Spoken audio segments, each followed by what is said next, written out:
time, everybody, and welcome to the next 20 pages of Timothy Sharko's Our Turn to Lead.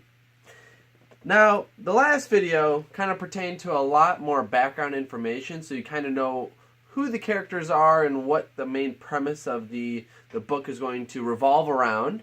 And in this next 20 pages, what we're going to be focusing on is a little more in-depth about those people's stories and the institutions themselves. And I guess you can say things are starting to get a little bit more interesting. There's a lot more information that's kind of be more pertaining to the title regarding the Millennials and the financial leaders. So let's get right into it, guys. So yesterday in the videos, we were mentioning, whenever I was telling you about the people's stories, the families, the institutions, and everything like that, that was all based in 2005. Now progressing onward to 2010, we're going to talk a little bit about the Millennials, and during this time, the things that kind of happen in their lives, like little snippet stories. So we got the first point, being Millennials. So in the Millennials portion, the first story that we had was Joshua Fitzgerald, which is going to be the son of Robert Fitzgerald. Joshua Fitzgerald just completed his Bachelor in Fine Arts, and then right afterwards he decided to pursue his Master in Fine Arts in Rome. So he decided to go internationally to complete his degree. And then upon finishing it, he came back to Chicago, and whenever he was taking a stroll in Doyle Park with his girlfriend, he went through this certain avenue where there used to be a ton of art galleries, artists, things on display and things like that. It was pretty much like a hub for art. And this time in 2010, whenever he walked over there, he realized it was dead. All the time he was looking around, you just see signs that say for rent, for lease, and it's pretty much for commercial use. All those stores that used to be there for gallery displays are all gone. And mind you, this was 2010, so this was just shortly after the recession just started, and this is when everyone is pretty much not financially stable. Everyone's kind of losing money, I guess you can say.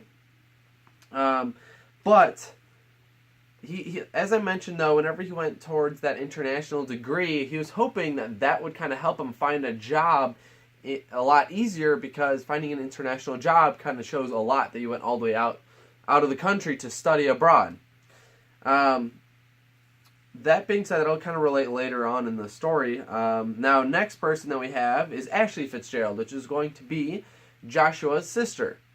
Now, Ashley Fitzgerald, in this story, is very short and brief. She was just talking to her friend Brittany about financial struggles, the things that were going on around them.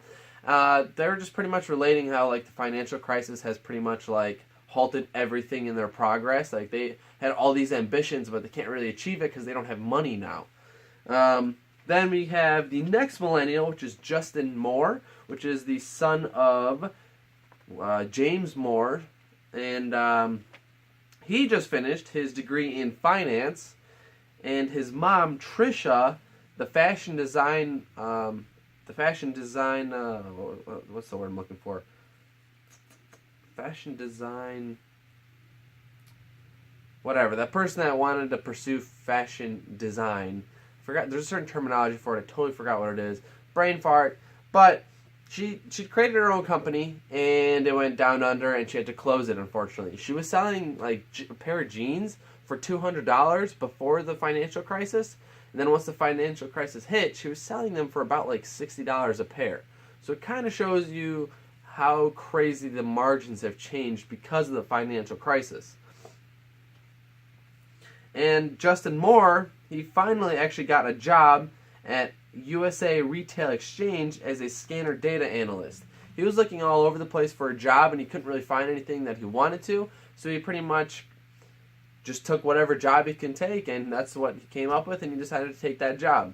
And then whenever he was working at this place, he kept asking himself, he's like, how am I going to pay for my MBA?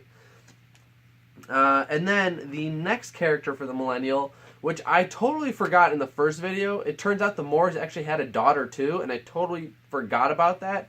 Or I skipped that line upon reading, and I didn't even notice. But her name is Heather Moore. She in this little story, she became a U.S. naval officer due to a lousy economy. She noticed the things that are going on around her. There I go again. She noticed what was going on around her, and she decided, you know what, I don't even want to deal with that stuff. I don't want to deal with the lousy economy and trying to find a good job, so I'm just going to go into the U.S. Armed Forces. And then, going on to the second point, which we have is the leaders. We have Jennifer Hoyt, and there wasn't really too much about what her little story was, but what she did mention was a good quote, is what a difference 5 years can make. That's true, though. Whenever you think about it, 5 years from now, so much can happen. Even just a year from now, so much can happen.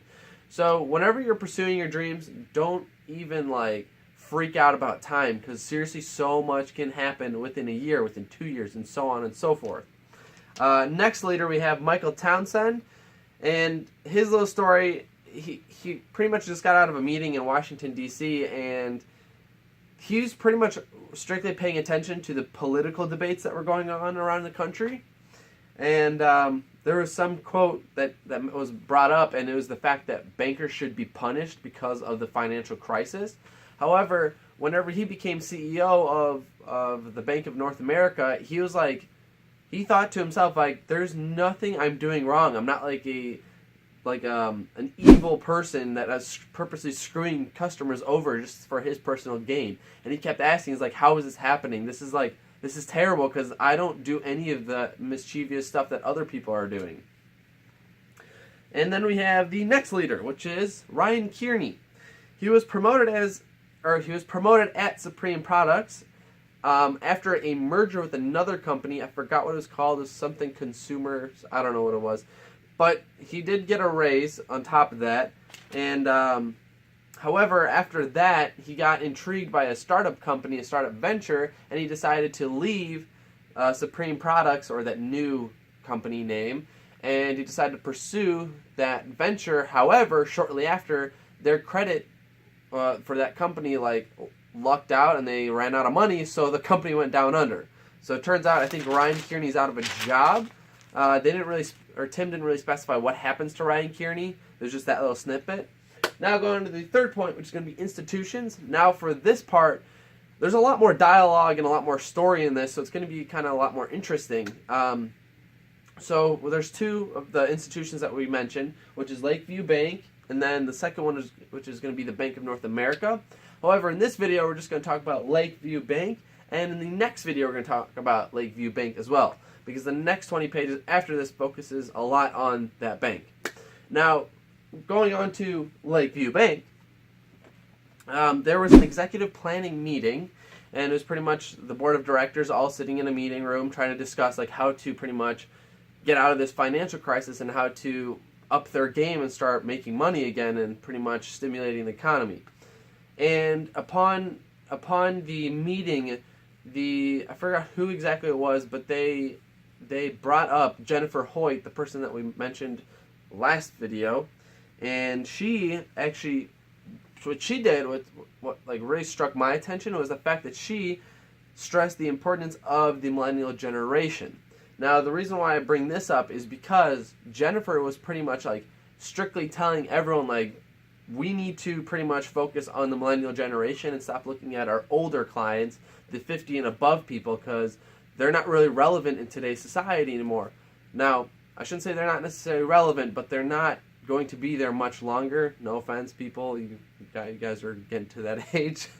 But the millennial age, they're going to be taking over. So it's they need to shift their focus on the millennials because they're going to be here way long after.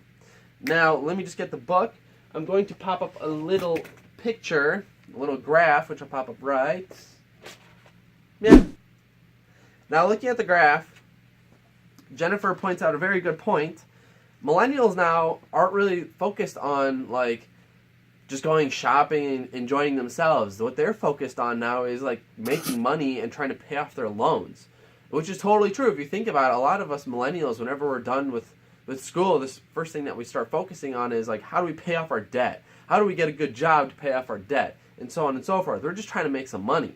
We start pushing family aside, we start pushing our leisures aside, and we just start trying to build our career. So Jennifer points this out. This is very important Because, which I'm going to read a little snippet from the book, she says, which summarizes the little meeting, she said, "The millennial customer is our future. The good news is that making money is very important to this generation. The better news is that millennials need to make money and manage risk earlier and more often than their parents. Now, the best news is that the millennials are seeking a mentor and a partner for their personal financial fitness." Totally freaking true. Like I said in the last video, a lot of us out of the millennial generation, we don't even know where to start when we look at our finances. We have no idea, and if we're kind of like even scared to go to banks because we honestly think that these banks are just going to screw us over and just take our money.